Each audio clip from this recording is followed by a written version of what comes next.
नमस्कार, मैं सौरभ चतुर्वेदी स्वागत करता हूं आप सभी का अपने YouTube चैनल ह्यूमन वैल्यूज में। विद्यालय, महाविद्यालय और विश्वविद्यालय का एक इंसान के जीवन में बड़ा योगदान होता है। ये तीन ऐसे चरण होते हैं जहां पे लोगों की सोच, लोगों की मानसिकता, लोगों का कैरियर बनता है। आज हम आपको ऐसी लेडी से मिलाना चाहेंगे जो वुमेन एम्पावरमेंट का एक जीता जागता उदाहरण है और वो श्री चित्त बहाल आदर्श बालिका इंटर कॉलेज के प्रधानाचार्य भी हैं। तो स्वागत करते हैं हम श्रीमती सुषमा सिंह जी का। स्वागत है मैम आपका हमारे चैनल में। धन्यवाद। ह्यूमन वैल्यूज के इस चैनल के माध्यम से हम समाज के सामने एक दृष्टांत प्रस्तुत करते हुए ये कहना चाहूँगी, ग्रामांचल में अवस्थित यह विद्यालय 1992 से अपनी स्थापना दिवस को लेकर अपने लक्ष्य को सामने रखकर और बालिका शिक्षा के लिए ये अग्रसर हुआ। जिस समय यह विद्यालय यहाँ पे स्थापित हुआ, 12 किलोमीटर के रेंज में कोई बालिका विद्यालय नहीं था और उस समय लड़कियों के पढ़ने पढ़ाने की बड़ी समस्या थी। लेकिन ऐसे माहौल में जब नारी सशक्तिकरण की बात हो रही थी कि 21वीं सदी में हमारा देश पहुंच रहा था, ऐसे में बालिकाओं को एक सशक्त माध्यम शिक्षा के द्वारा आगे बढ़ाने की सोच मन में उत्पन्न हुई है। मात्र 32-35 बच्चों को लेकर यह विद्यालय अपनी शुरुआत किया, लेकिन धीरे धीरे मैं मुख्य रूप से ये बताना चाहूँगी, अगर मनुष्य के अंदर हौसला हो, जुनून हो, कार्य करने के प्रति उसकी उत्कट अभिलाषा हो, तो वह रेत से भी पानी निकाल सकता है और ये संभव हो रहा है। इसी प्रकार की उक्ति को चरितार्थ करते हुए यह चित्त बहाल आदर्श बालिका इंटरमीडिएट कॉलेज अपने मिशन को अपने निगाहों में रखकर एक टीम भावना से कार्य करते हुए आगे बढ़ता गया। धीरे धीरे हमारी बालिकाएं अपने अंबेडकर जनपद में कोई ऐसा प्राइमरी स्कूल नहीं है, कोई ऐसे संस्थान नहीं है जहां पे इस विद्यालय की पढ़ी हुई बच्चियां न हो। मुख्य रूप से मैं ये प्रेरणा देना चाहती हूँ कि अगर मनुष्य शून्य से भी अपने लक्ष्य को सामने रखकर एक उत्कट अभिलाषा को लेकर, एक अदम्य जीवनी शक्ति को लेकर जिजीविषा के साथ आगे बढ़ता है तो वो अवश्य अपने मंजिल को प्राप्त कर पाएगा। अपने यूथ को मैं ये प्रेरणा देना चाहती हूँ, कभी किसी भी प्रकार की कठिनाइयों से हताश नहीं होना चाहिए, निराश नहीं होना चाहिए। अगर मनुष्य लगातार उसमें लगा रहता है, वो सोती आंखों से तो अपनी कल्पना को साकार रूप देगी, लेकिन जब जागती आंखों में उसके उस लक्ष्य का, उस स्वरूप की कल्पनाएं तैरने लगती हैं तो वह फलीभूत होती जाती है। आपका ये विद्यालय, मैं ये मुख्य रूप से बताना चाहूंगी कि बहुत ही पिछड़ा इलाका यह था, लेकिन आज हमारी बालिकाएं राजकीय इंटर कॉलेज में, अभी हमारी एक बालिका 3 साल पहले इरिगेशन डिपार्टमेंट में इंजीनियर हुई है। अभी पिछले साल एक बच्चा IT एडवांस क्लियर किया है और 3 सालों से लगातार जनपद के शैक्षिक परिदृश्य पर हमारे बच्चे अपना स्थान कायम कर रहे हैं। इस बार हमारी बालिका जनपद में पहले स्थान पे स्थापित हुई है। मुख्य रूप से दर्शकों को मैं ये बताना चाहूंगी, अगर हम लक्ष्य को सामने रखकर और अपने कार्य करने के प्रति पूर्ण समर्पण और निष्ठा की भावना रखें, कोई ताकत नहीं जो आपको लक्ष्य से दिखा सके। उम्मीद करूंगी हमारे दर्शक इसी प्रकार की अदम्य जीवनी शक्ति को लेकर अपने कार्य के प्रति लगेंगे। विशेष रूप से यूथ को कहना चाहूंगी, तो पराभूत होने का तो कोई प्रश्न ही नहीं उठता, सफलता खुद ब खुद आपके कदमों में होगी। मैम, अभी आपने बताया आपका जो विद्यालय था 35 बच्चों के साथ स्टार्ट हुआ, आज 3500 बच्चों से ज्यादा आप स्टूडेंट्स यहाँ पढ़ते हैं। मैम, जब आपने स्टार्ट किया होगा तब आपने भी बहुत सारी प्रॉब्लम्स फेस करी होंगी। ऐसे हमारे यूथ जो है वो स्टार्टअप करते हैं, जल्दी वो गिव अप कर देते हैं, तो उन्हें क्या संदेश देना चाहेंगे? मुख्य रूप से भैया मैं ये कहना चाहूंगी, किसी भी कार्य को जब हम शुरू करते हैं तो कठिनाइयों का एक अंबार सा उत्पन्न होता है। वहाँ आपको अगर 10 लोगों का सहयोग मिलता है तो 100 लोगों का विरोध भी मिलता है। लेकिन विरोधों को अगर आप सामने रखकर, क्योंकि एक प्रसिद्ध इतिहासकार नीत्शे ने कहा था कि अगर तुम अपने निंदक को अपने कार्य से परे कर दोगे, वही तुम्हारा उत्कर्ष बंद हो जाएगा।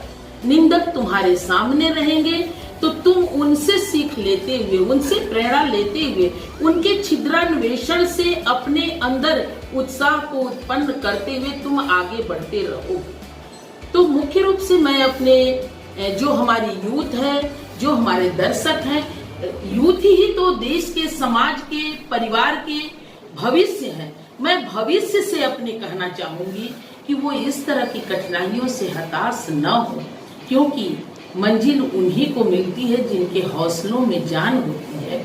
और विकास की कहानी उसके जुबानों से नहीं होती, अपितु उसके हौसलों के उड़ान से होती है, उसके कल्पना की उड़ान से होती है, उसकी आंखों में तैरते सपने से होती है।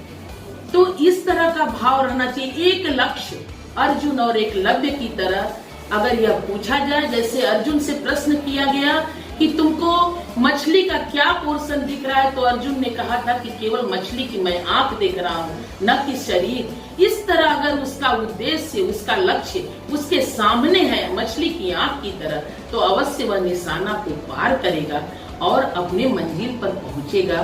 देर सवेर उसके नियति का ये परिणाम होता है, लेकिन इसमें दो राय नहीं कि वह अपनी कल्पना को साकार नहीं करता है। मैम, पूरे जिले में करीब 400 विद्यालय हैं। उन 400 विद्यालय में आपका विद्यालय हमेशा नंबर 1 पे रहता है, जबकि जो छात्र हैं वो साधन विहीन हैं। ऐसे छात्रों को आप कैसे मोटिवेट करते हैं, कैसे गाइड करते हैं कि वो अव्वल नंबर पाते हैं और जिले में प्रथम स्थान पाते हैं?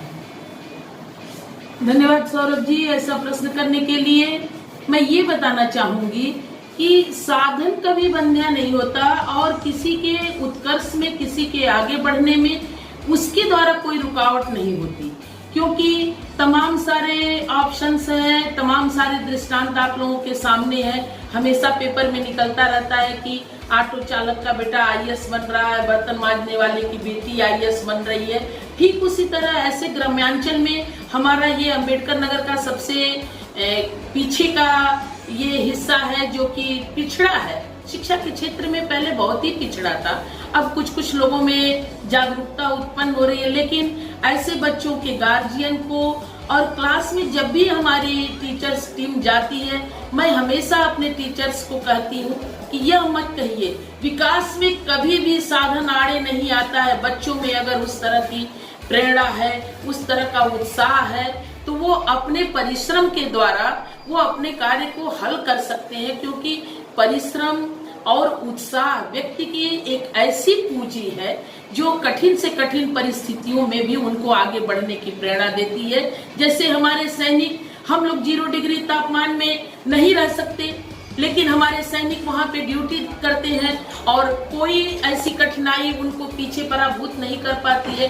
ठीक उसी तरह ग्राम्यांचल में किसान बालिकाएं जो पूरी मेहनत करके खेतों से भी काम करके आती हैं।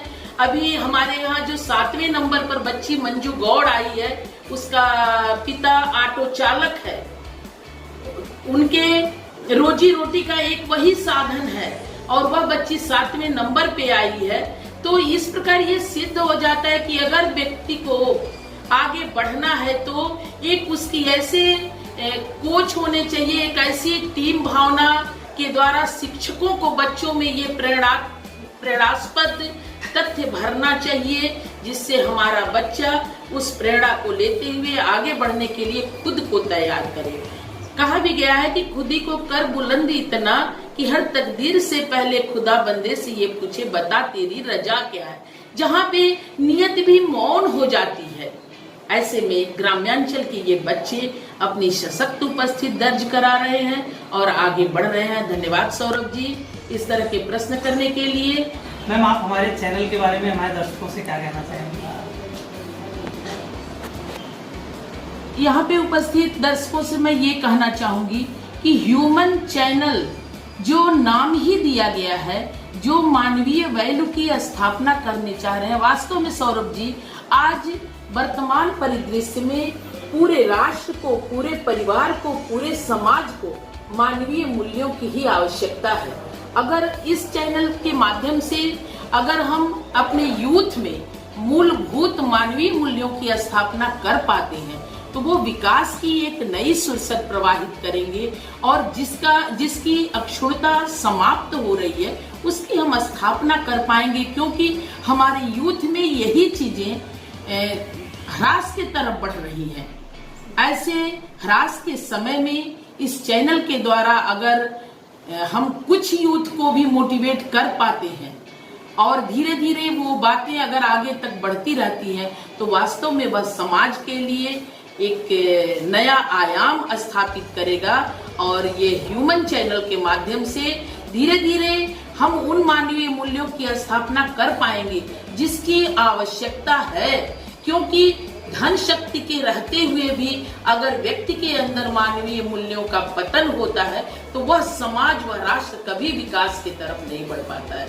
धन्यवाद सौरभ जी। मैं ये चाहूंगी कि यह ह्यूमन चैनल अपने उन वैल्यूज को अपने दर्शकों के द्वारा और ऐसे मोटिवेशनल व्यू के द्वारा उनमें भरने की कोशिश करें, जिससे वो जो भी उनकी नकारात्मक ऊर्जा है वह समाप्त हो, सकारात्मक सोच का समावेश हो और वो अपने को पूर्ण मानव बनाए, क्योंकि पूर्ण मानव एक विकसित पुष्प की तरह होता है जिसकी सुरभि पूरे वातावरण को सुगंधित करती है। धन्यवाद मैम, आपने अपने इतने बिजी शेड्यूल से हमारे लिए समय निकाला, इसके लिए बहुत बहुत धन्यवाद। हमारा चैनल आपका आभारी है। Thank you so much ma'am.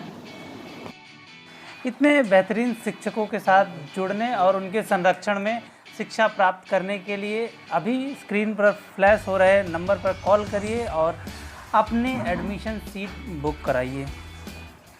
और मैं अपने दर्शकों से भी कहना चाहूंगी कि आप इस जो ह्यूमन चैनल है इसको सब्सक्राइब करें और इसको आगे बढ़ाने में अपना योगदान करें।